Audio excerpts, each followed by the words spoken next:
Coisa pode ficar feia pro John Textor. O Sheik do PSG respondeu através de carta, mandou um recado para o CEO do Botafogo. Falou em medidas legais.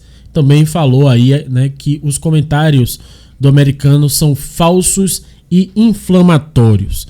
A gente vai ver também toda a análise do Sport TV a respeito da fala do CEO do Botafogo. Citaram o Bahia, meu amigo. Falaram que o Bahia já foi muito prejudicado ao longo desses anos, principalmente com a chegada da TV, e que as medidas que Textor, né, pretende adotar ou pretende sugerir ao futebol brasileiro prejudica o Bahia e outros clubes e só beneficia a ele próprio. Tudo isso e muito mais você vai conferir nesse conteúdo. Antes de começar, eu peço encarecidamente o seu like e seu comentário para ajudar no engajamento desse vídeo, beleza? Conto com a participação de todos vocês. Sem mais delongas, vamos trazer aqui o que respondeu o Sheik do PSG. O Globo Esporte trouxe aí a matéria. Prezado senhor Textor, estamos lhe escrevendo acompanhando suas últimas partidas contra o Paris Saint-Germain.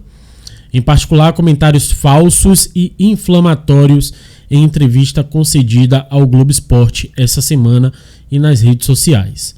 Não nos rebaixaremos a responder seus comentários absurdos e nos reservamos ao direito de tomar medidas legais. Meus amigos, o Sheik do Paris Saint-Germain, que também foi citado por Textor, quando ele disse o seguinte trecho, né, a seguinte frase: não temos como competir contra o Qatar, PSG na França. Eu estou disputando com um país, não com o dono. O modelo de gasto desenfreado, sem restrições. Desde que eles conseguiram gerar receita suficiente, eles conseguem devido às relações com o Qatar e com os patrocínios. E aí ele cita, né, que o Lyon não consegue disputar nada a não ser o segundo lugar lá na França. Também comentaram a bancada do Redação Sport TV a respeito das falas de John Textor. Saíram em defesa do Bahia, falaram que com a chegada da TV no futebol brasileiro, o Bahia foi muito prejudicado. A gente vai ver aqui o que é que disseram, né, a galera lá do Redação. Vamos jogar na tela aqui pra gente poder acompanhar juntos. Redação de volta. E agora a gente fala sobre uma entrevista que John Textor, dono do Botafogo, deu ao GE durante essa semana, onde muitas aspas renderam o que falar. Uma delas foi sobre o fair play financeiro e sobre a hegemonia que alguns clubes, em especial o Bahia, pode atingir ao longo do tempo, porque tem recursos do Grupo City. Vamos ouvir o que John Textor disse e depois repercutir. If we don't do something about financial fair play here, eu vou pular esse trecho porque a gente já viu bastante. E entra na bancada com a gente Ilan Simões para comentar esse assunto, Ilan. Bom dia para você. Primeiro explica para a gente, Ilan, como é que é essa situação do fair play financeiro no resto do mundo em relação ao Brasil. As regras diferem de liga para liga, né? É isso. Bom dia, Jéssica. Bom dia, Tim. Bom dia, Garamba. Prazer estar com vocês aqui. Boa sexta-feira para todo mundo. Você comentou aí que o John Textor, ele gosta, as aspas das entrevistas dele repercutem muito. A gente tem que dar o braço a torcer aí, tem que elogiar. Ele realmente tem um poder de comunicação fantástico. Essa entrevista, inclusive, tem uns 5 nuances aí que geraram uma boa polêmica, uma boa discussão. Uma delas foi justamente o momento que ele começa a falar do Bahia, o clube que hoje pertence ao Grupo City, né, um grupo talvez não, absolutamente a rede mais poderosa, mais rica que existe no planeta, e ele trata desse tema do teto salarial. Né? Teto salarial, inclusive, que vira aí o tema do texto que eu coloquei lá no blog, no GE, o teto salarial para conter o Bahia do City. Entenda a ideia de John Textor. Muito se falou, né, que ele estaria provocando o tema do fair play financeiro. O que Textor fala justamente nessa entrevista é de que, para ele, o fair play financeiro, como se entende na Europa e em alguns países em específico, ele não seria o suficiente para a realidade brasileira, não seria ideal para a realidade brasileira.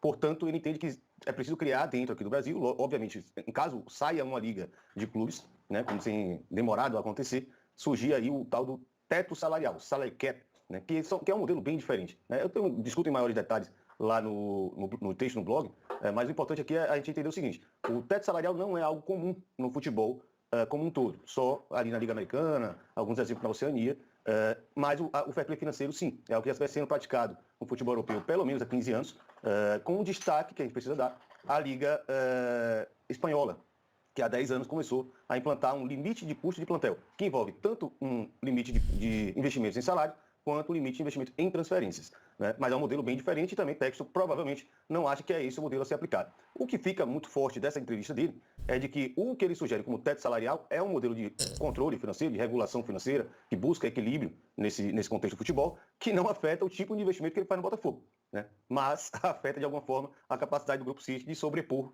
a Eagle Holding, que é a rede que o Textor possui com 4 clubes ao redor do mundo, porque ele argumenta que o Grupo City não é um dono, ele é um Estado. Nesse sentido, ele está correto, né?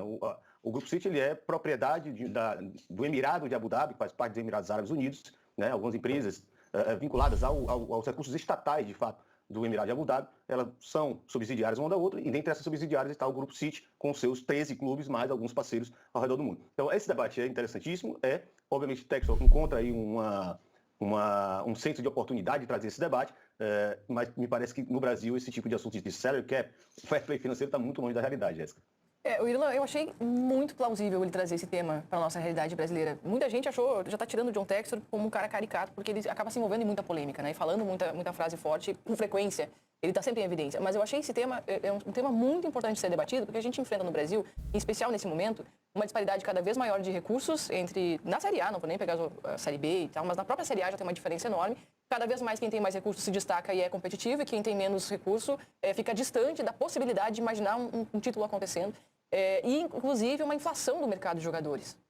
Por não ter um limite de gastos, cada vez mais vai inflacionando o mercado. Então, só aumenta essa disparidade. Eu achei o debate muito interessante proposto por John Textor, mas difícil da gente imaginar isso prosperando no Brasil. Aqui ele está ajudando o futebol brasileiro, né? Isso não é uma polêmica barata, onde ele está confundindo manipulação com resultado, com esquema para não. Concordo. Então, aí dá a possibilidade de ter um debate razoável, né? Realmente, ele faz alguns coisas pertinentes. O teto salarial na Europa não dá, porque você está lidando com muitos países com regimes de impostos diferentes. Então, é impossível, né? Ele fala isso. Mas, nas circunstâncias do Brasil, que é praticamente o único grande campeonato no seu continente, seria possível, né? Embora o sentido, não sei, Lan, se você concorda comigo, mas o sentido que algumas coisas que ele está falando o dinheiro árabe lá de Abu Dhabi é legítimo, mas dinheiro de um bilionário americano já tá bom. Eu começo o texto lá no GE falando justamente isso. As ideologias, entre aspas, né, que isso não é ideologia, é um senso de oportunidade, no futebol elas mudam de acordo com as circunstâncias, né? Eu acho que o grande fato aí que mais gerou polêmica é justamente que o Grupo City optou por comprar um clube do Nordeste, né? Então, um clube que está ali fora do eixo econômico do futebol brasileiro, inclusive eixo político também, é importante falar nesse sentido, vai comprar o Bahia, que tem lá sua história, tem seu título brasileiro, mas há muito tempo não disputa títulos, né, de projeção nacional. E aí, agora que um clube do Nordeste, né, tenta ou tem condições de se sobrepor economicamente, o pessoal começa a falar de controle financeiro. E, de fato, isso vai pegar o torcedor do Bahia, né, com uma certa senso de injustiça, porque o Bahia exatamente é um dos clubes que mais foi prejudicado nas últimas décadas, com a chegada da televisão, né, com a chegada do direito de transmissão e essa distribuição tão desigual, né, que fez o Bahia ser incapaz de disputar títulos nacionais. Isso é um fato concreto, né? Agora que o Bahia tem um financiador, que é o maior financiador de clube de futebol do mundo, começa a discussão de preciso regular. Mas, como você falou, Tim, é um debate importante, né? O John Textor ele coloca ali um modelo de regulação financeira que não o prejudica, mas prejudica os seus concorrentes, porque não é um fair play financeiro, é um teto salarial. Perceba que aí ele diz que o ideal é o que não o prejudica, no modelo Eagle, né, que a gente está falando aqui. Mas, assim, é um debate importante, não necessariamente para discutir quem vai ganhar os títulos. É um debate importante para garantir que os clubes que não têm um mecenas, que não têm um proprietário bilionário, que não têm um patrono, não tem um Estado por trás, não tem um grande mantenedor, eles não têm condições de disputar, de se manter vivos, né, de garantir a sua sustentabilidade financeira, caso esses clubes que têm um patrão aí, que tem alguém bilionário por trás, continuem investindo tão alto, porque é o que a Jéssica falou. O efeito da hiperinflação salarial, ele é um efeito cascata. O cara lá, na ponta da pirâmide, ele começa a investir muito alto em salários, todo o resto da pirâmide vai começar a aumentar esse valor de salário. E aí os clubes que não têm dinheiro, eles realmente vão quebrar, ou vão se hiperendividar também, ou vão ter algum tipo de problema muito sério. E essa foi a razão principal, é importante frisar, de La Liga ter implantado o atual modelo de controle financeiro dele. Não é para garantir que todo mundo disputasse nas cabeças com o Real e Barça. É para garantir que nenhum clube quebrasse mais. Porque os clubes estavam tão endividados, especialmente com bancos públicos, né, que foi necessário tomar uma decisão. E, convenhamos, os números, né, de redução de dívida de La Liga são fantásticos. Aí a gente tem que dar o braço a torcer de Javier Tebas também, que é outro sujeito bem criticável, mas ele acertou nesse ponto. Os clubes espanhóis hoje, das grandes ligas, são os mais arrumadinhos financeiramente. A La Liga é muito rigorosa nesse sentido, né? Os clubes eles precisam apresentar a projeção de receitas do próximo ano e aí sim basear os investimentos, se não me engano, Irlan, em 70%, né, das receitas que são garantidas para o próximo ano. Então acaba limitando bastante o poder de... Aí o que o texto está frisando sobre as coisas de receitas, quando o clube é tão forte, bancado por um Estado, as receitas são manipuladas. Então, o Sol pode gastar 70%, mas aquela 70% é uma consequência de uma coisa manipulada por uma cadeia de empresas aí. Então, isso realmente procede. Sim. Eu acho que tem duas coisas que tanto o Tim e o Irlan falaram que eu acho que convergem, né? Assim, claro que a entrevista do texto é interessante, claro, levanta questões, mas se a gente for cavucar, né, Irlan, as sutilezas, né? Por exemplo, isso do Bahia, para mim, é abissal. Assim. O Bahia, como outros times do Nordeste, por causa até da própria história do futebol brasileiro, eles encararam primeiro um eixo Rio-São Paulo fortíssimo e que ignorava, né, os times do Nordeste e Norte. Depois você tem uma cauda aí com os times do Sul e os times de Minas que entram nesse clube dos poderosos. E os nordestinos continuam lá, entendeu? À margem da história, né? O Bahia consegue ser campeão em 88, numa época que ainda havia um pouquinho mais de equilíbrio, mas a coisa degringolou completamente. E, ao mesmo tempo, com a questão que o Tim coloca, é exatamente isso. Então, vamos cavucar? Então, por exemplo, tudo bem, fair play financeiro, clubes geridos por países, mas e o conceito de grupo? E o conceito de grupo? O Textor tem 4 times. Ele, muitas vezes, faz operações triangulares de contratação, que não são ilegais, mas você pode questionar, né? E o Luiz Henrique é uma das maiores contratações de futebol brasileiro. Então, assim, às vezes é delicado, só nesse sentido. Vamos cavucar, então. Se é para a gente ir atrás de uma isonomia, de uma maior competição, vamos pensar em vários outros aspectos. Interessante seria se suscitasse um debate pleno entre os clubes, né, a fim de realmente melhorar o produto, mas a gente não consegue, a gente vê os clubes batendo cabeça para resolver coisas bem mais simples, como essa nova liga, como o calendário. Sim. Imagina algo tão profundo assim. Tá aí, meus amigos, a opinião da bancada do Redação Sport TV. Comentários até que surpreendentes, né?